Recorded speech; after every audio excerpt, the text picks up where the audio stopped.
Minha webcam. Aí, agora vocês vão começar a me ver, né? Aí, sim. Maravilha. Então, pessoal, Poli, né, agradeço aí o convite. Desculpe aí o atraso, né? Falei para Poli, tô chegando, né? E aí eu já sou gordinho, então com máscara já tô aqui ofegante e já minha respiração tá em ordem, tá? Pessoal, boa noite, né, nessa quinta-feira, com carinha de sexta já, né? Então amanhã é feriado, então é muito bom ver aqui o pessoal lotado para a gente falar um pouquinho de gestão de projetos. Pessoal do Paraná, né? Já vou me apresentar aqui, eu sou voluntário no PMI Paraná também. O pessoal do PMI Paraná já está bravo comigo, porque está tendo um webinário nesse exato momento lá. Daí falaram, pô, mas daí, né? Você está concorrendo com o nosso webinário aqui. Então eu já convido vocês aí, né, quem for de Goiás e de outros estados, a participarem e verem tudo que os demais capítulos estão fazendo. Nesse período aí de quarentena, né, de isolamento social, os webinários se intensificaram, né, então isso é muito legal. Nós sabemos que isso não substitui os eventos presenciais. É claro que o networking, né, isso é extremamente importante, mas é uma forma da gente conseguir trazer conteúdo de longe, digamos assim, né? Não que eu seja muito de longe, né? Mas eu sou, né, aqui do Paraná, né? Então, com certeza, as ferramentas online aí permite que a gente participe à distância. Então, dê uma olhada aí, né, em todas as agendas, tem bastante conteúdo legal. E aí, né, já vamos aí para o que importa. Eu vou me apresentando, né, um pouquinho aqui ao longo do webinário, né? Então, eu trabalho com gerenciamento de projetos já tem 11 anos. Tive meu primeiro contato com gerenciamento de projetos lá quando eu fazia engenharia química na empresa júnior do meu curso. Eu entrei lá na empresa júnior, o pessoal olhou meu perfil, falou assim, ó, vai para projetos, né, para de projetos. Acabei tendo ali um primeiro contato, né, com gerenciamento de projetos em si, fiz alguns cursos, já mirei algumas certificações, já mirei a associação ao PMI. Eu sempre brinco que eu enrolei aí, namorei por muito tempo a certificação, e depois que eu me certifiquei, que eu me associei, né, perdão, primeiro contato, a associação, depois que eu me associei, em 3 dias eu estava arrependido, né? Estava arrependido de não ter me associado antes. Então, eu sei que o pessoal já fez uma introdução, né, sobre o que é o PMI, mas o meu recado para vocês é: se vocês trabalham no dia a dia com isso, né, se vocês precisam desse contato direto com demais profissionais, né, o PMI é o lugar certo para vocês fazerem networking, buscarem desenvolvimento, seja por meio de webinários, mentorias, preparatórios, grupos de estudos e tudo mais. Então, esse foi o meu primeiro contato lá atrás, né, com gerenciamento de projetos. E já que a gente está falando aqui, né, para um público que eu imagino que seja majoritariamente de engenharia, né, um grande percentual, lá saindo da engenharia química eu fui procurar estágio e logo de cara já me deram um emprego. E eu sempre falo, dou muito curso às vezes para estudante, por aí, e eu sempre falo que 3 coisas foram fundamentais. E falaram, não, vamos trazer esse cara para cá. Um deles, né, praticamente com todas, né, a engenharia aí, né, com o Lean Manufacturing, para quem é da área de civil, né, o Lean Construction, mas a filosofia Lean, né, a filosofia enxuta, isso é extremamente importante no setor de engenharia. O Six Sigma, então o Lean para reduzir desperdício e o Six Sigma para melhorar ali a acuracidade, né, da sua produção, para reduzir ali os defeitos, as variações. E o terceiro é o gerenciamento de projetos. Então, quando eu vou dar curso para qualquer faculdade que a turma ali tem um monte de engenharia, eu falo essas 3 coisas são fundamentais. Eu, né, entendo que muitos de vocês já estão no mercado, quem ainda não está, considere, né, esses 3 conhecimentos, e mesmo para quem já está e às vezes tem ali um que ainda pode incrementar, né, se desenvolver, vá atrás, que isso, né, é extremamente importante. Então, trabalho, né, como eu já me apresentei aqui, com treinamentos na área de gestão de projetos, já tem um certo tempo, trabalho com consultoria, principalmente, né, na parte de gestão de cronograma, de grandes projetos, e eu trouxe alguns cases para a gente bater um papo aqui hoje. Eu sempre brinco, né, que nas horas vagas, né, no dia a dia, ou durante o dia, eu sou gerente comercial e de marketing de uma fábrica aqui da região de Londrina, né, aqui no Paraná, e como eu me apresentei também ali, eu sou presidente voluntário aqui no PMI Paraná. Essa foto eu tinha mais cabelo, tá? É que geralmente eu uso ela, então vocês já estão dando para perceber aqui pelo vídeo, né? Eu já uso ela aí há bastante tempo e tem um vídeo aqui, né, para provar que é o mesmo cara. Bom, quando a gente fala em gerenciamento de projetos, e já eu vou entrar na parte técnica, né? Então vamos entender como o gerenciamento de projetos ganha espaço e a importância dele, né, para as organizações. Enquanto eu disse isso, ó, a cada 20 segundos, cerca de US$ 1 milhão é desperdiçado no mundo todo por má aplicação de recursos em projetos. Tá? Eu não estou dizendo que é por um mau gerenciamento de projetos, e sim pela falta de uso pelos profissionais, pela equipe envolvida, né, estarem às vezes subqualificada ou mesmo não aplicarem práticas de gerenciamento de projetos. E quando a gente fala, né, vamos pensar lá na nossa empresa, né, eu tenho um grande recurso para alocar, seja um projeto de melhoria, investir numa máquina, ou mesmo numa construção. Quando eu tenho lá, né, essa minha cesta com todo esse dinheiro, eu tenho que dividir certinho aonde cada parte desse recurso vai ser alocada. Então, isso a gente entende que é a gestão ali de um programa ou de um portfólio, é um conjunto de projetos. E não tem como falar, né, de assertividade em projetos, de melhorar os usos dos recursos em projetos, se a gente deixar de lado a estratégia de qualquer organização.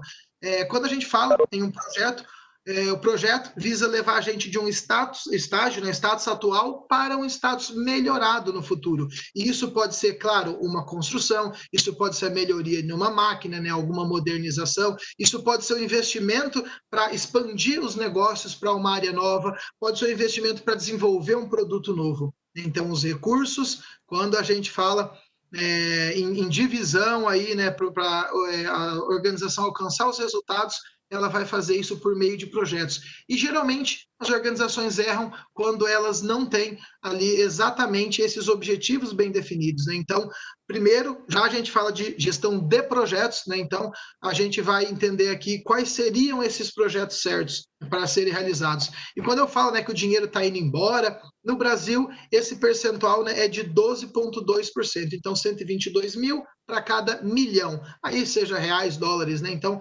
12,2%. Isso, tá? São dados de pesquisas do PMI. Eu vou falar, né, ao longo aqui do webinário, mas se vocês tiverem qualquer dúvida e aí sobre carreira em projetos, sobre por que os projetos falham, os setores no geral, perdão, pmi.org/pulse, tá? Então,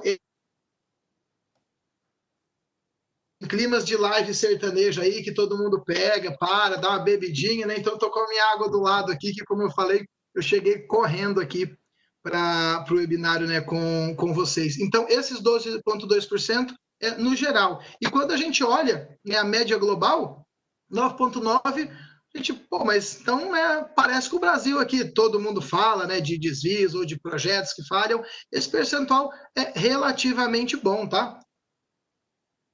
É um percentual aí que, comparado, né, com outros países, né, tem até números piores, mas é claro que países que estão em constante investimento acabam aprimorando melhor os seus profissionais e, com isso, esses profissionais entregam resultados melhores.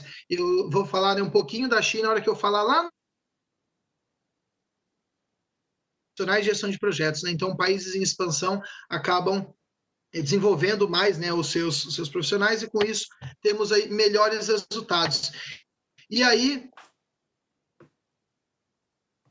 eu estou alocando recurso no projeto certo, então 84% dos líderes de uma empresa acredita que eles estão ali alocando esse recurso da forma correta. Só que quando a gente olha para o escritório de projetos, para o PMO, ou se a sua empresa, né, não chamar dessa forma, se a gente olhar para a área que coordena esses projetos, apenas metade aí desses líderes realmente acreditam que esse valor está sendo investido nas iniciativas certas.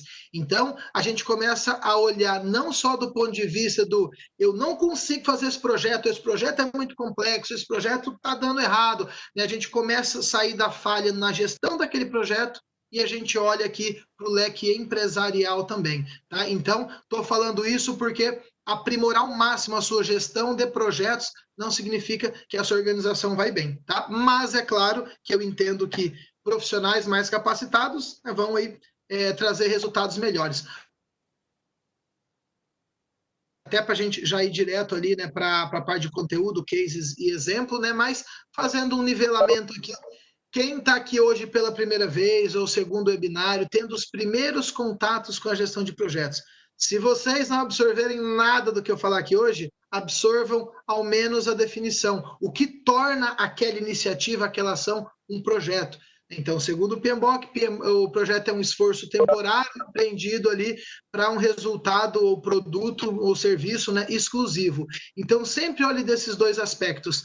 E a gente vai falar aqui, né, vou dar um exemplo de um outro projeto, às vezes a gente olha uma construção e parece, mas esse não é igual àquele outro. Sempre a gente vai ter um aspecto que torna esse projeto único, seja a equipe que está trabalhando, seja o período que ele é realizado, fatores climáticos, complexidades ali exclusivas dele. Então, é isso que torna um projeto, né? Ele ter um início, meio e fim, e ele ser um empreendimento exclusivo. Ele possui uma entrega única.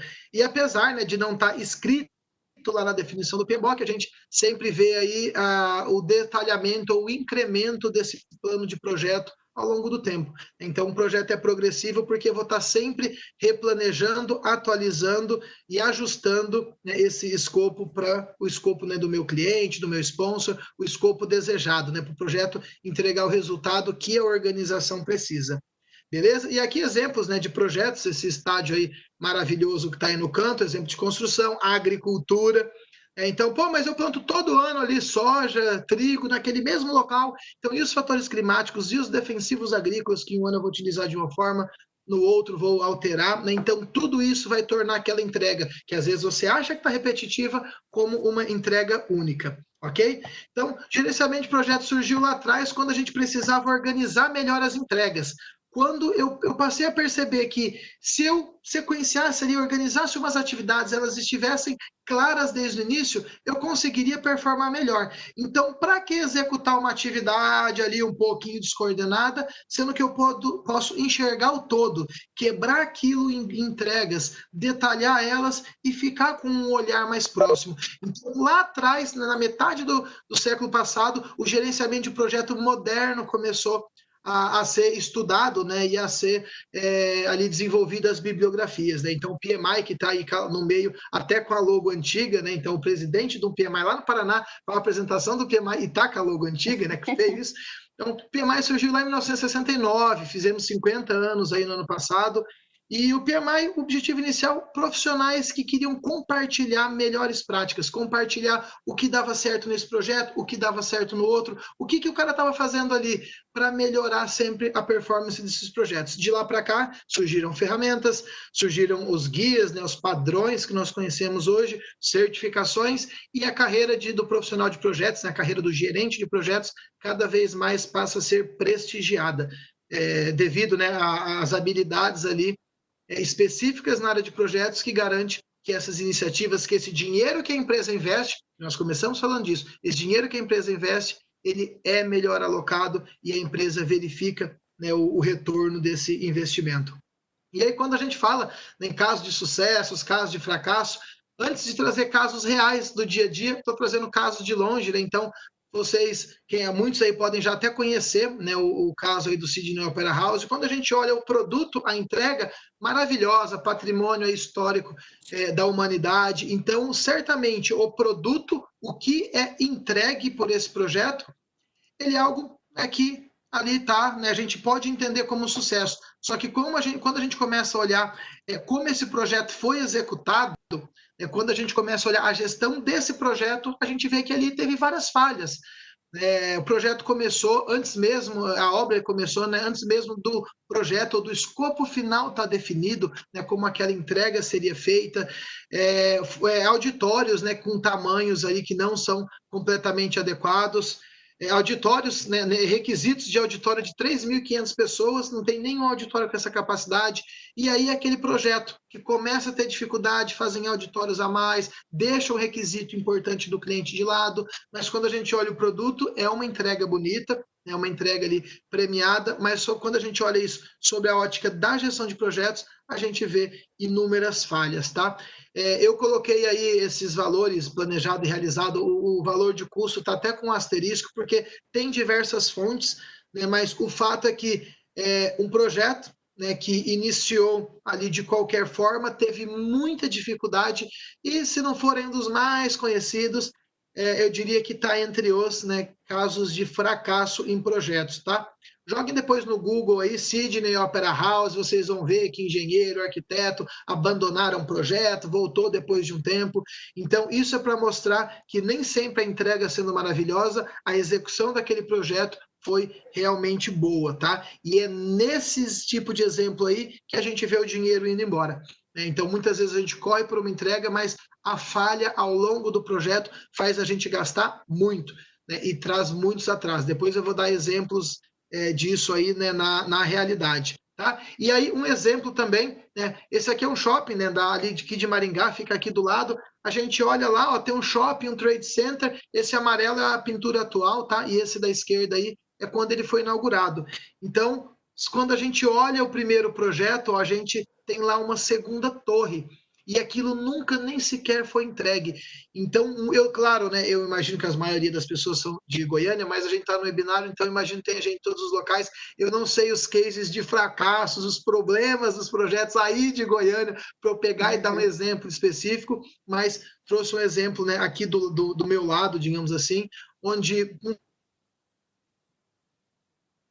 funciona um shopping ali embaixo, 4, 5 andares, funciona um trade center, mas o seu escopo inicial, né, deixou de entregar ali uma grande parte do projeto, né, uma grande parte significativa.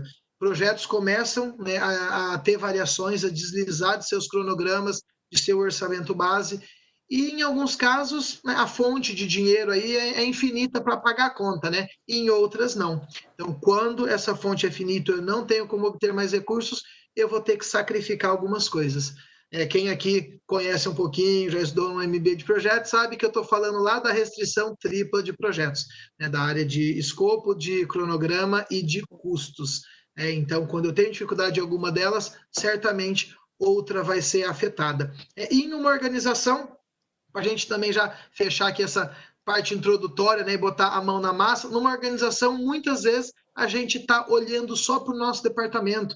Hoje eu trabalho numa grande empresa, né, mas numa empresa, né, de histórico familiar, né, mas já trabalhei numa multinacional, onde eu vi exatamente isso. Um setor brigando pelos seus projetos, pelas suas iniciativas, pela melhoria na sua área e esquecendo da empresa como um todo. Então, sempre pense, né, que a empresa existe por algum motivo. Claro, se a gente está falando de empresa privada, um desses motivos é o lucro para os proprietários ou para os acionistas, é claro, sem dúvida, mas a empresa existe por alguns objetivos e as iniciativas devem ser priorizadas dessa forma. Não devo pensar só no meu departamento, só no setor de compra, só no setor fiscal, só na produção, cada um puxando para o seu lado, a empresa pode, né, não atingir aí os seus resultados. E aí entra num dilema, né, de fazer certos projetos ou fazer os projetos certos. Qual seria a dúvida aí entre essas duas perguntas? E aí eu não estou acompanhando, né, aqui o chat em tempo real, tá, Polly? Mas você vai me dando um help aí, e se tiver algum ponto aí, você me sinaliza, né? Mas o que seria fazer certo os projetos? Então, isso é o gerenciamento de projetos. Eu escolho um determinado projeto, né? Tá claro, eu assumo a responsabilidade de um projeto e eu vou fazer da melhor forma possível, trabalhar, né, nas entregas ali dos produtos e serviços daquele meu projeto. Isso é fazer os projetos, fazer certo o projeto. E fazer os projetos certos é quando eu olho em todas aquelas oportunidades que nós já conversamos um pouco aqui e eu escolho as melhores iniciativas. Eu trabalhei, né, na área de compras de uma indústria grande, a gente tinha lá 14 fábricas e na nossa frente eu cuidava, né, de um desses portfólios de projetos, na nossa frente tinha 44 oportunidades. Eu lembro claramente que no início de semestre, quando a gente ia abrir um novo ciclo de projetos, tinha 44 oportunidades de projetos.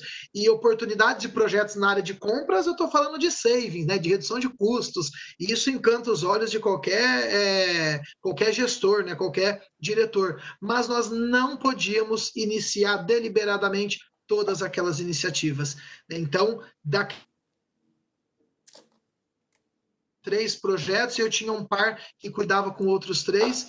e esses eram os projetos que eram autorizados naquele período. Claro, muitas vezes um poderia ser suspenso, outro iniciado, mas o que eu quero dizer para vocês não é tudo que está na minha frente que eu preciso atacar. Se nós fizermos isso, nós vamos começar, e aí aquele velho discurso que falam dos brasileiros, né, que o brasileiro é muito bom de iniciativa e péssimo de acabativa, vai ser um prato cheio aí para esse exemplo, né, ser aplicado aí à vida de vocês. Então a gente precisa entender qual a melhor iniciativa. Vamos supor ali que de 10 projetos, às vezes é melhor eu escolher 3 ou 4 e realizar eles muito bem do que 8 ou 9 que eu inicio e eu paro pela metade. Quando eu paro um projeto pela metade, geralmente eu paro o mais complexo, ou eu paro o mais caro, ou eu paro o que está mais atrasado, né, com mais problemas, e geralmente esse é o projeto que mais leva a minha organização para os objetivos que ela quer. Como eu comecei tudo, começou a dar problema, eu tenho uma tendência, né, a gente sabotar esses projetos, que muitas vezes são os projetos que vai levar a gente para o caminho certo. E aí, né, projetos, né, vem lá da estratégia, né? Então, preciso entender toda a organização, já falei bastante disso, como que essa estratégia se desenvolve até eu escolher os projetos certos. E essa aqui é uma figurinha aí bem comum, né? Tem aí bem fácil na internet, mas na minha opinião, ela resume aí perfeitamente quando a gente está falando da gestão de projetos. Da gestão de portfólio, perdão. Eu consigo entender que eu tenho ali em um determinado momento da minha empresa várias oportunidades, então eu saio lá de um planejamento estratégico, de alguma reunião com inúmeras oportunidades. A gente começa a verificar quais são as que faz mais sentido, para daí eu utilizando critérios, meus recursos disponíveis, eu vou lá e chego em um balanceamento disso para eu começar a implementar. Então, de todas aquelas oportunidades, nós vamos realmente colocar em prática, né, ou abrir projetos para as que são mais relevantes. Ok? E aí, um ponto muito importante, né? Lembra lá dos 44 ações de redução de custos? A gente fazia de 3 em 3. Todas as outras voltam aí nesse loop e ficam lá em cima como oportunidades futuras. Às vezes aquela quarta, né, a primeira da lista, no próximo ciclo, ou depois de alguns meses, ela deixa de ser tão importante, ela cai de prioridade. Então, sempre eu reavalio para daí eu começar começar esses projetos. Então, aqui do ladinho, eu jogo todos eles lá para cima.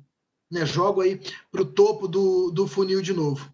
E aí, para a gente falar, né, de desenvolvimento aí em gerenciamento de projetos, não tem como, né, a gente falar isso, e é claro, do PMBOK, mas eu estou num público que entendo que é majoritariamente de engenharia e nesse tipo de projeto, planejamento preditivo acaba trazendo bons resultados, tá? E não estou dizendo também que não posso utilizar práticas ágeis, que desde construtora, prédio, rodovia, tudo mais, eu incentivo e busco implementar, né, ali o máximo de práticas ágeis. E, na verdade, né, quando a gente fala em economia de projetos, como o PMI preza muito aí, vocês viram nova identidade visual, novo posicionamento do PMI. Quando a gente fala em economia de projetos, eu não estou falando de uma metodologia em si, né, uma metodologia específica. O PMI entende que os profissionais devem trabalhar para que as empresas, para gerar resultado para as empresas, independente do que eles estão. Um cenário onde preditivos tende a ter melhores resultados, eu vou seguir aqui uma linha de, né, voltada ao PMBOK. Claro que vocês vão ver os post-it na parede aqui também, tá? Então vão ver que isso aqui está um pouquinho aí mesclado. E quando a gente fala em grandes projetos, a gente fala principalmente, né, em ferramentas. Como eu vou utilizar isso, ou que ferramenta que pode me auxiliar. E, de novo, aí o mercado está cheio de coisas, mas em grandes projetos, em projetos complexos, eu vou ter que evoluir a um ponto de ter uma boa gestão de recursos. Não tem como gerir um projeto grande se eu não tiver domínio dos recursos, das disponibilidades dessas pessoas, desses equipamentos, dos custos disso. E se eu estiver falando de uma grande obra, eu vou falar de equipamento comissionado, descomissionado. Então, isso tudo gira muito dinheiro a cada recurso que está ali estagnado. Então, errar na hora de fazer essas estimativas pode levar, né, esses meus projetos aí para o buraco, né? Então, olho sempre muito aí na parte de recursos, olho em relatórios, em dashboards, em indicadores. Quando a gente fala aí de qualquer projeto, né, e vamos pensar em um projeto de engenharia de uma estrada, por exemplo, muitas vezes o meu contrato, ele me paga destaque em 20 metros, tem o custo que eu recebo. Então, como comparar como eu estou orçando, né, planejando isso, quanto eu estou recebendo e quanto eu estou realmente gastando sem utilizar alguma ferramenta que me auxilie com isso, né? Então, quando eu falo aí de grandes projetos, a gente vai ter que se debruçar em cima de um software completo para dar essa boa gestão de recursos e para dar relatórios completos para tomada de decisão, tá? O último ponto, né, que um software, como eu falei aqui, né, tomada de decisão, um software ou qualquer ferramenta me dá informações confiáveis. E reagir rápido à mudança em qualquer tipo de projeto, mas principalmente em projetos com orçamentos elevados e com cronogramas longos, reagir rápido à mudança significa muito dinheiro, né? Muito dinheiro economizado. Então, tendo esse domínio aqui desse meu projeto, eu vou conseguir aí, sem dúvida, ter, né, performance boa. Então, acabei citando aqui, né, software, eu vou falar disso aqui melhor depois, né, mas quando a gente vai para qualquer ferramenta, o que eu busco, né, é informações aqui em tempo real, né, na palma da minha mão. Estou colocando dashboards e prints aqui, tá? Que isso aí é tela de software, isso aí vocês vão achar, né, tranquilamente, quem já conhece software ou project ou qualquer que seja, vai ver aí, e lá na frente eu vou abrir alguns cronogramas mais complexos, completos, então por isso que eu estou passando rápido. E aí um ponto importante, e por isso que eu parei aqui nesse slide de controle, quando a gente fala, né, de utilizar, evoluir na gestão de projetos, muito mais do que templates ali de documentos, eu já estou falando aqui já de software que me auxilia na execução mesmo. Eu vejo que tem ali uma escadinha, né? Tem muita gente que começa a utilizar um software e isso fundo no meu coração, né? Grandes construtoras aqui da minha cidade. Eu já vi assim cronograma e projeto de eu falar assim, sério que é desse jeito que vocês executam aqui? Né? Então, as cegas total. É óbvio que eu não vou dar nomes, né? Mas assim, eu olho ali uma equipe, 7 pessoas, cada uma tocando ali um grande edifício, né? Um grande projeto, e o controle daquilo é mínimo. Né? Então, eu diria que se a gente tiver escadinhas para a gente implementar uma ferramenta, e de novo, qualquer seja ela, às vezes o pessoal me taxa, né, como defensor do PMBOK, defensor do Project, então a galera vê um print aqui de Project já acha que eu sou o fanboy da Microsoft, mas acima de tudo, né, eu acho que vocês têm que utilizar a ferramenta que vocês quiserem, que ajudar melhor na performance de vocês e que dê o resultado para a empresa que vocês trabalham e ponto final. Tá? Mas nessa escadinha eu vejo muitas empresas que utilizam ali um software para desenhar a barrinha, desenhar ali, coloca ali para representar aquela data no cronograma, muitas vezes não utiliza recursos, e se não utilizo corretamente recursos, jamais vou conseguir ter custos coerentes e muito bem atualizado nesses projetos. E se eu não utilizo recursos e não chego nesse orçamento detalhado em hora de trabalho, eu jamais vou conseguir fazer uma análise de valor agregado. Então, quem conhece um pouquinho a fundo, indicadores de custo, indicadores ali de cronograma, indicadores de performance, né, de cronograma, quem já viu isso, e isso é importante na empresa que vocês trabalham, não vão conseguir se fizerem ali, né, jogar ali uma listinha, dar um Ctrl+C, Ctrl+V do Excel no Project, desenhar umas barrinhas e achar que está tudo bem. Né? Então, a gente precisa ir para o passo de uma gestão completa de recursos, e eu preciso mais ainda, após isso estar planejado, atualizar, controlar esse projeto por lá, entender as variações, entender o que fazer quando um projeto tem lá um desvio de cronograma. E é aqui que a ferramenta vai ali andar lado a lado com a teoria de gestão de projetos. Quando a gente fala de caminho crítico, quando nós falamos lá de técnicas de redução de cronograma, seja o paralelismo, seja a compressão, quando a gente vê isso tudo lá da teoria de gestão de projetos, a gente vai precisar aplicar na vida real aqui, né, utilizando um software, se o meu projeto tiver problema, né, se ele tiver ali alguns atrasos ou desvios de orçamento. Então, isso aqui precisa andar lado a lado, né, a ferramenta com a teoria. E aí, para a gente já ir, né, para exemplos, aqui eu trouxe alguns prints de ambientes corporativos, onde eu consigo avaliar um conjunto de projetos. Então, aí tem soluções no mercado que já fazem isso, que conseguem consolidar todos aí esses cronogramas, esses planos de projeto, em dashboards para a empresa conseguir olhar como um todo essas iniciativas. Lá atrás, quando eu falei de priorização, de escolher o projeto certo, então eu já consigo cadastrar ideias, criar fluxo para aprovar essas ideias, alocar um orçamento e depois gerir esse projeto lá dentro. Então, hoje, ali, né, comparando lá atrás com quem começou ali o gerenciamento de projetos, começou a estudar isso lá na época que o PMI foi fundado, eu diria aqui que a gente já tem um privilégio absurdo de trabalhar com informações em tempo real, né, informações aqui do nosso dia a dia. E aí, vamos aos exemplos, né? Trouxe exemplos aqui de indústria, de construção, da parte de manutenção, e eu vou falar um pouquinho desses projetos, de peculiaridades que eles tiveram, de dificuldades, e o que aqui pode ser similar, né, no dia a dia de vocês.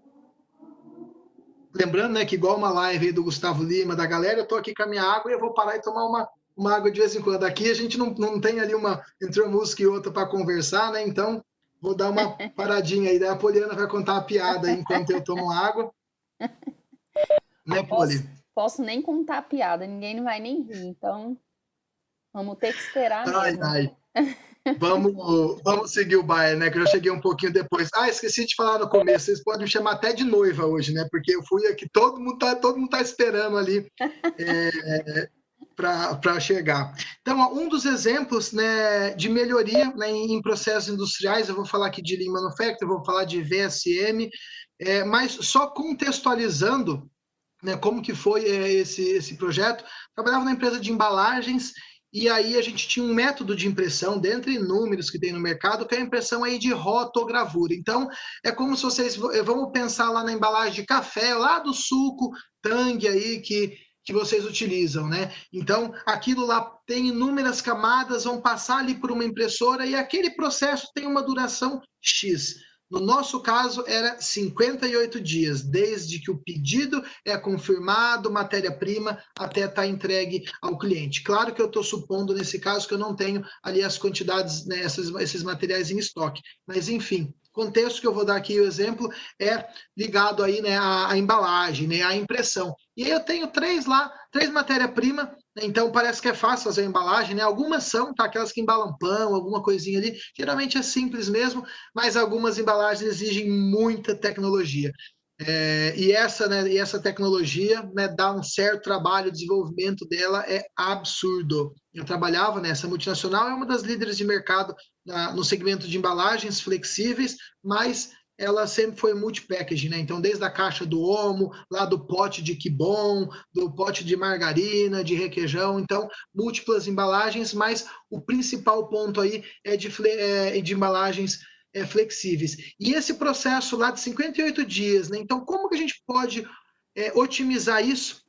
Que tipo de ferramenta que eu posso utilizar para fazer com que esse ciclo seja reduzido? Ali embaixo, quem conhece um pouquinho, né, quem veio ali da indústria da manufatura, já vai reconhecer aquela casinha que é lá o que é conhecido como sistema Toyota de produção. Né? Então, ali tem um combo de ferramentas, eu até trouxe aqui todas elas, está um pouquinho pixelado, né? Mas aqui trouxe todas elas aqui, e aqui eu estou falando, né, do próprio VSM, que nós vamos ver aqui, diagramas de causa e efeito, lá o espinha de peixe, é uma dessas ferramentas aqui, o 5S, que depois já evoluiu para 8S e tudo mais, mas o 5S, lá da organização da limpeza, é uma dessas ferramentas aqui, né, do sistema Toyota, diagramas, né, de macarrão, que mostra a movimentação dos funcionários dentro de uma planta ali, né, dentro de um processo industrial. Então, isso tudo são ferramentas para eu conseguir otimizar. O ponto principal, por exemplo, aqui é a aplicação, né, do VSM. E só contextualizando, né, falei lá atrás de melhoria, né, de um processo. Então, disse no começo que toda vez que eu estou num determinado estágio, eu quero ir para um estágio melhor, apenas vou conseguir isso por meio de um projeto. ok? E aí, né, também aqui já estamos entrando direto, botando a mão na massa, mas a diferença ali entre projeto e processo, né? Então, já que eu disse que o projeto é algo ali temporário, exclusivo, vamos entender o processo como algo contínuo, né, e algo que busca entregas repetidas, né? Então, vou desenvolver um carro novo, obviamente que o modelo 2020, 21, 22, ele vai ter ali algumas pequenas alterações, uns ajustes, um facelift ali, né? Muda ali uma lanterna, alguma coisa, e eu tenho uma nova versão de um carro. Então, assim que eu finalizo esse projeto, o desenvolvimento desse carro, ele vai para a minha linha de produção. Quando ele está na linha de produção, o que importa aí é velocidade e entregas contínuas e repetidas. Então, estou só contextualizando isso porque as ferramentas são diferentes. As ferramentas para gerenciar um projeto e um processo. Mas vocês devem me perguntar, pô, mas o VSM aí, você está falando de otimizar um processo produtivo? Isso não é ferramenta para melhorar lá aquele processo? Sim, mas quando a gente fala, lembra da melhoria de um estágio A para um estágio B, né? Suprir um gap, implementar ali um incremento em performance, alguma coisa, isso é um projeto. E eu não consigo melhorar nada se eu não fizer um esforço temporário focado naquele objetivo de entrega para alcançar aquele resultado ali inédito para minha empresa. Afinal de contas, se eu não quiser melhorar para um estágio ali que eu nunca consegui antes, vou largar como que está. Então, tenho ali um processo, eu quero melhorar ele. Então, essas mudanças, essas melhorias em processos são feitas sim por meio de projetos. Então, preciso entender aí e aplicar práticas de gerenciamento de projetos. Quem mergulha ou quem entra, pisa na indústria muito pela porta do processo do Lean Manufacturing, né, do Lean Six Sigma, geralmente olha a gestão de projetos como, esse negócio aí tem umas coisas interessantes. Só que se vocês abrirem lá o Beabá, né, do Lean Six Sigma, vai falar do ciclo de Mike com definir, mensurar, e aquela definição é o início do seu projeto. Ali tem termo de abertura, ali tem causa e efeito para você entender aquele problema. Então, num ciclo de planejamento de projetos, eu também vou ter ali uma iniciação, parto, né, para um plano, para execução, e depois encerro esse projeto. E aí, só explicando, né, ali o desenho, né, de um VSM, para quem nunca aí na tela, aparece para vocês, Polly? Aparece, sim. Aparece? Não, eu vi só pela leitura labial, aparece, né? Então, quando eu tenho qualquer fluxo de informação, ali uma informação que eu disparo lá, né, meus pedidos, meus fornecedores, e aí essa matéria-prima, né, vai passar por esse processo. Será que esse meu processo é eficiente? Ou como que eu posso melhorar ele? Eu já falei ali que a gente vai utilizar lá ferramentinhas do Lean, né, e do Six Sigma. Aqui eu estou falando de processo e a caixa de ferramenta é diferente. Então eu vou trazer ferramentas que tem lá. Mas geralmente, parem para pensar, num fluxo de uma produção, o material que está sendo transformado ali, ele fica mais tempo em movimentação entre os estágios do que propriamente na transformação em si. É claro que eu não estou falando e nem estou generalizando para todos os tipos de indústria, tá? Mas isso é o que geralmente ocorre. A fábrica que eu trabalho hoje, né, ela tinha ali um ciclo completo de produção. Esse exemplo que está ali de 39% não é dessa, é lá da empresa de embalagens, mas na fábrica que eu tenho que trabalhar hoje, o lead time era de 28 dias. Hoje ele flutua entre 14 e 20, de acordo com lotes e com mix de produto. Isso foi reduzido apenas reduzindo o tempo de espera entre os processos. Então, muitas vezes a gente pensa, né, eu tenho que melhorar essa máquina. É claro que incrementando, né, e melhorando máquinas ali, investindo nisso, isso vai otimizar o meu tempo também. Mas, geralmente, né, a gente tem muitos desperdícios de movimentação. E eu vou dar um exemplo, esse projeto aqui a gente reduziu de 58 para 35, se eu não me engano, é isso, 58 para 35 dias, os dois principais segmentos nossos, que era suco, né, toda a linha de tangue lá, café e tudo mais. O tipo de embalagem que vai ali um polietileno, um alumínio, né, laminado e o impresso ali por fora. Então, naquela ocasião, que tipo de movimentação que tinha assim, desnecessária?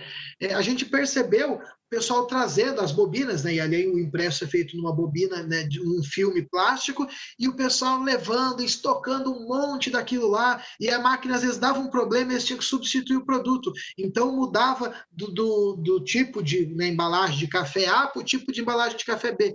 Tudo aquilo era desperdiçado. Então, quando a gente passa a olhar sistemas de produção, eu estou falando agora de manufacturing, né, de chão de fábrica, sistemas industriais muito otimizados, eles vão seguir linhas com o menor tempo de espera possível e o menor estoque intermediário possível. Então, para quê? Se eu vou produzir 1.000, eu chego e coloco logo na cara 1.000 na porta aqui, supondo ali, né, 1 para 1, 1.000 ali de matéria-prima para todo mundo transformar, sendo que aquilo tem um ciclo. E aí eu posso ir colocando de pouco em pouco. Tem exemplos, né, da linha de produção da Boeing. Quem tiver curiosidade, né, joguem ali depois no Google. A linha de produção da Boeing, o avião vai passando e sendo montado, como é a linha de produção automotiva, né? E o legal é que o automotivo já está nessa há muito tempo e a aviação é um pouco mais recente. Então, tem algumas fotos mais antigas ali de linha de produção, onde você estacionava o avião ali, montava ele inteiro, e depois ali do lado montava o próximo avião, sendo que tinha uma movimentação absurda de equipamentos. Então, hoje quem anda principalmente ali o produto, e de novo, quando a gente fala em otimizar algo, né, no chão de fábrica, eu estou falando em reduzir os tempos entre o processo. Eu não preciso, às vezes, melhorar a máquina. Claro que isso vai me dar um ganho de performance, é óbvio, mas as movimentações, né, absurdo. E aí, até coloquei ali, né, envolve operadores, fornecedores. Tem um bônus ali, de acordo com a gente tiver de tempo, se a Poli me bloquear o tempo, eu pulo, senão eu vou falar dele no final, né? Então, tem um bônus ali de um exemplo de um projeto, também envolvia a parte industrial, mas na área de compras, né, da cadeia de suprimentos. Então, o projeto dava uma redução de custo de 39% na categoria, e ele foi extremamente difícil e complexo de ser implementado após já estar tudo mapeado pela interface humana, pela barreira e ali a resistência à mudança. Né? E aqui já fazendo um parênteses, né? Eu disse que lá atrás o gerenciamento de projetos, o Lean Manufacturing, o Six Sigma, me garantiu ali seguramente o meu primeiro emprego. Essa outra disciplina que eu acabei de falar agora, né? A gestão de mudanças, ela anda lado a lado com o gerenciamento de projetos. E isso, né, recomendo aí para quem já tem uma certificação do PMI ou de outros órgãos, quem já trabalhou ali um pouquinho em gestão de projetos, entende que já está num nível aí de domínio de ferramentas adequado, busquem um pouco mais a gestão de mudanças.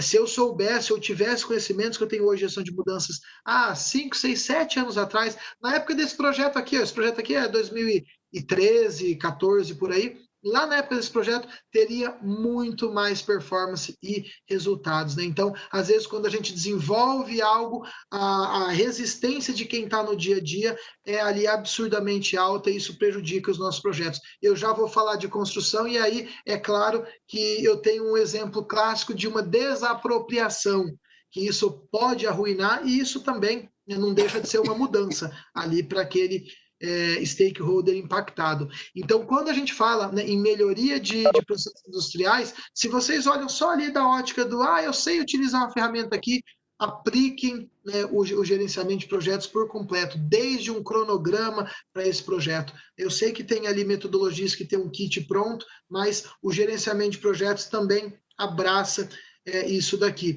E aí depois, estou olhando, né, o chat aqui na telinha do lado, depois joguem aí, né, se são da área de engenharia civil, da mecânica, da química, elétrica, né, qualquer que seja. Tem exemplo aqui de elétrica, já, de mecânica também. Vou para um de civil, tá? Então, vão jogando aí no grupo. E aqui eu trouxe o exemplo de uma rodovia, né? Visitei algumas, mas essa, sem dúvida, aí, né, por ser muito remota, foi um dos locais aí que me marcou bastante. Para boa parte dessas obras de construção, né, eu tenho um cliente que eu atendo que eu sempre visito essas obras 2 vezes aproximadamente, uma capacitando praticamente todos os líderes do canteiro em gerenciamento de projetos e depois, no segundo momento, os planejadores, ali o pessoal já da produção, aí com uma ferramenta mais, né, aprofundado e mais voltado, né, para o dia a dia. Então, essa BR-163 aí, ó, o famoso quilômetro 70, depois se quiserem joguem lá no Google, tá? Fica no município de Rurópolis, nem aparece o município ali. Então, a BR-163, ela sai lá do Rio Grande do Sul e ela vai até o Pará. Ela é conhecida como Cuiabá-Santarém, pegando o trecho norte dela, né? Mas ela é uma das, acho que é uma das duas, ou é a mais longa vertical ou a segunda mais longa que cruza o país. Ela é a segunda, a mais longa é uma do litoral, a 101 ou a 116. Então ela é a segunda mais longa aí cruzando, né? De forma vertical o país, e em alguns projetos tive, né, a felicidade do ano passado e em 3 trechos dela, né? Uma obra lá cruzando com a 230, que é essa aqui, a Transamazônica, uma perto de Cuiabá e a outra aqui no cantinho do Paraná, né, na região oeste, em Cascavel. E eu trouxe esse exemplo para mostrar projetos pela área remota que ele se encontra. Isso aqui é um print que eu dei, aqui é Rurópolis, o município mais perto. Deixa eu só pegar aqui no cantinho o zoom, aí, ó. Então, aqui é Rurópolis, o município mais perto, duas, né, conexão aqui, né, interior, então 2 conexões para chegar em Belém, vai para Santarém não tem mais voo. Aí tem uns 150 quilômetros, ainda é asfaltado, com muito buraco, acho que sem dúvida, uma das pistas com mais buraco que eu já vi na vida é o trecho ali de Santarém-Rurópolis, e esse trecho aqui da Transamazônica é um trecho, né, que a gente chama ali de trecho virgem, né, onde ele tem ali uma estrada de terra e ele passa a ser pavimentado. Tem um trecho aqui para baixo, descendo, ó, que é onde é muito noticiado em 2019, que é onde o Exército estava terminando a BR-163. Então foi muito aí, né, o ministro Tarcísio lá, BR-163, Pará. Então é o trecho daqui, esse descendo da 163 que o Exército está construindo. E esse trecho aqui, né, desse entroncamento até lá em cima, Urópolis, é o trecho de contrato desse tipo de... Ó, aqui é o vilarejinho lá, né, bem pequenininho, se a gente der um zoom no mapa ainda, e aqui é o tamanho do canteiro de obra perto daquele vilarejo. Então, aquilo ali é minúsculo, tem 2 restaurantes, um mercado, que mais? Um posto de combustível, hotel, eles falaram assim, nem adianta reservar, que os hotéis aqui às vezes tem lençol, não tem nada. Então, esse prédio um pouquinho maior aqui, ó, não sei se dá para ver o mouse aí, tá na tela, ele tem uma sobreloja com 4 suítezinhas. E quando o pessoal da matriz iria até lá, era nessa suíte aí que o pessoal ficava, porque nem assim, nem um hotel tem ali essa estrutura adequada. E um ponto interessante, né? Para que começa a sair de Santarém, a primeira vez que eu fui falar, né, até me assustei um pouco, a segunda já achei normal. Saiu de Santarém, já era celular, já era, entendeu? É modo avião para não gastar bateria. E aí acha um Wi-Fi lá no escritório e tudo mais. Eu sempre, né, viajo, as outras obras quando é perto aqui no Paraná, vou tudo de carro. Gosto de dirigir. Falei, né, o diretor lá da área de projetos, assim, ó, aluga um carro para mim em Santarém que tá tudo certo, me dá o endereço que eu chego nesse local. Falaram assim, Furlan, não é bem assim, entendeu? Lá não é o Paraná não, né? Pelo menos na primeira vez, deixa a gente buscar lá no aeroporto de Santarém e trazer aqui, te levar de volta, para você entender um pouquinho, né, do que eu estou falando. E essa questão do celular, né, para quem está aqui no dia a dia, ou para quem está acostumado com isso, você, né, praticamente aí fica offline. Mas vamos lá, falando, né, dando aqui já tipos de asfaltos, de pavimentos que eu tenho. Geralmente, né, alguns contratos já pedem ali aquele pavimento rígido que está ali, e já vou, né, dar um exemplo aqui, mostro mais a diferença entre os dois, mas alguns já saem como o requisito ser pavimentos flexíveis. O pavimento rígido é aquele bem, né, concreto. Eu vou na imagem seguinte, tá? Depois eu volto ali para falar ali, mas o pavimento rígido é esse da esquerda aí, né, onde ele é feito numa placa ali, um bloco de concreto mesmo, né, falando aí por fácil entendimento de todos. E ele tem um tipo de aplicação, de implementação e de produção muito específico. Quando a gente vai para o flexível, isso muda totalmente, e inclusive equipamentos também, né? Então, agora voltando aqui, né? Mas qual a diferença entre eles? E por que utilizar um, né? Ou por que utilizar outro? Uma coisa que me chamou a atenção, e aí, né, eu já faço um parênteses, eu não sou engenheiro civil, mas, né, tenho ali, né, o meu pezinho nessas obras de civil, de engenharia e de elétrica, atendendo, né, esses meus clientes. Quando a gente pega e faz ali uma especificação, geralmente a gente vai buscando o que é mais barato, e geralmente ali o flexível, né, o asfalto ali, ele acaba sendo, né, um pouquinho mais barato. Só que uma coisa que a gente precisa, né, levar em consideração, né, num projeto desse é o ciclo de vida do produto e não só do projeto.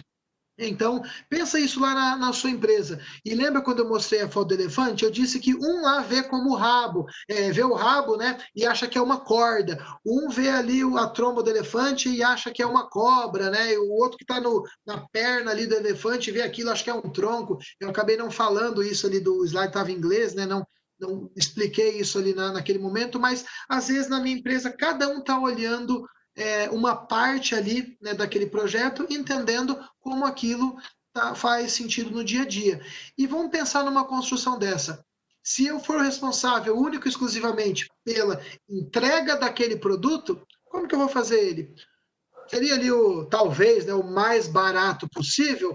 Vamos dizer que atendendo os requisitos que são esperados, vamos fazer isso aqui no menor custo possível. Para que eu vou fazer o superestimar? Não, então vamos otimizar isso para ter ali, né, um orçamento melhor e tudo mais. Só que quando o meu contrato envolve custos de manutenção, cuidar daquilo depois, opa, pera lá, então não vamos construir qualquer porcaria, com perdão da palavra, que eu também vou precisar dar um suporte depois. E aí, em muitos desses projetos, o contrato saindo de asfalto flexível, ele acaba sendo alterado para o rígido. Então, alterado ali para o concreto, porque ele se mostra com uma durabilidade maior, com custo, né, de manutenção absurdamente maior, né? Então essa vida útil aí pode chegar a 30 anos e também, né, menor emissões aí durante a sua produção. Então aí eu paro para olhar aquela entrega específica do meu projeto, eu não corro para entregar aquilo, eu corro para implementar aquela mudança. E eu sou responsável por cuidar daquilo depois. Então, esse é um ponto importante quando a gente fala lá atrás de escolher o projeto certo. Aqui, depois que o projeto já está iniciando, eu posso fazer uma grande reconfiguração nele.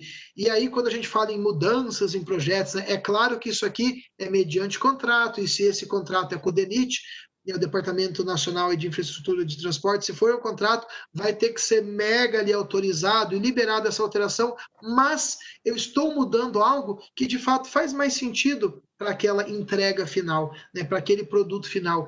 E eu coloquei isso para provocar vocês quanto à mudança. Muita gente vê, né, a mudança em projetos como algo ruim. Pô, meu projeto está mudando, né, planejei errado. Será que está certo? Né, pensar dessa forma, meu projeto está mudando muito aqui para ele conseguir ali, né, atender a expectativa. Toda hora tem um ajuste. Isso é bom ou isso é ruim? Claro que se eu tiver condições de planejar isso bem e criar ali uma base ótimo, melhor para o meu planejamento. Só que se essa baseline está um pouco fora, melhor fazer esse ajuste do que entregar algo errado, concorda? Se eu estou lá construindo uma casa, né, e de repente eu percebo ali que talvez está chegando mais um filho, ou pensei em ter um filho a mais, vamos já mudar algum layout, gosto de receber a família, então é melhor fazer um ajuste nesse projeto do que entregar o que está planejado, entregar algo que não atenda essas expectativas. Então, essa mudança faz parte, né, do dia a dia aí de qualquer projeto, tá? Eu não estou falando para mudar de qualquer jeito, como eu disse, muitas vezes isso vai ser estabelecido ali em contrato, todas essas alterações, mas se vocês estiverem trabalhando em algo que o planejamento não é realista e não vai atender as expectativas, isso precisa ser alterado, né? O projeto precisa mudar. Claro, às vezes pode ser abortado, né, cancelado, tudo mais, mas se de fato você identifica uma oportunidade e às vezes um mega projeto, uma licitação, algo aprovado, ele sofre ali um ajuste muito grande. E aí vou falar de algumas dificuldades, vou colocar essa imagem aí, deixar vocês pensando enquanto eu tomo aqui a minha água, né? O que é isso aí que está na foto? Essa foto aqui eu mandei, né, num grupo de amigos meus aqui, amigos do Brasil todo, né, na verdade. E aí eu mandei essa foto, falei, né, que eu tava, pô, cara, tô aqui onde não tem nada, terra. Se vocês olharem na beirada aqui, ó, da estrada, pode ver que uns 10, 20 metros pro meio da mata tem poeira da terra ainda, de tanta poeira que percebendo ali que tem uma pontezinha mais simples aqui, na verdade é uma ponte dupla de madeira aqui e tem uma ponte toda bonita ali. De novo, deixa eu, cadê achar o ícone aqui e dar um zoom. Então, e aí do lado tem uma ponte toda bonita, mas essa ponte conecta o quê? Então é o famoso conecta nada a lugar nenhum, né? Então a ponte está ali, foi construída, iniciaram quando lotearam esse trecho, né? Teve um contrato para as obras de arte, obra de artes, viadutos, pontes e tudo mais. No caso, na Amazônia não tem nenhum viaduto, tá? Viaduto é mais área urbana aqui no sul, lá não tem não, é só estrada mesmo, ponte no rio, estrada e vai embora. E aí a obra de arte, né? A ponte já está pronta e a estrada começou a chegar nela. Eu acabei dando um zoom muito grande, não dá para ver aqui. Ah, dá sim, ó, dá sim. Aqui tem uma sede de uma fazenda, né? E eu passando lá, conversando com a galera, né? Eu falei assim, pô, mas por que que o negócio aqui não... e detalhe, tudo asfaltado, a gente pegou um trecho de terra, esse daqui, e voltou para o asfalto, né? Então, por que isso? Porque o projeto começou sem todas as desapropriações estarem completamente feitas.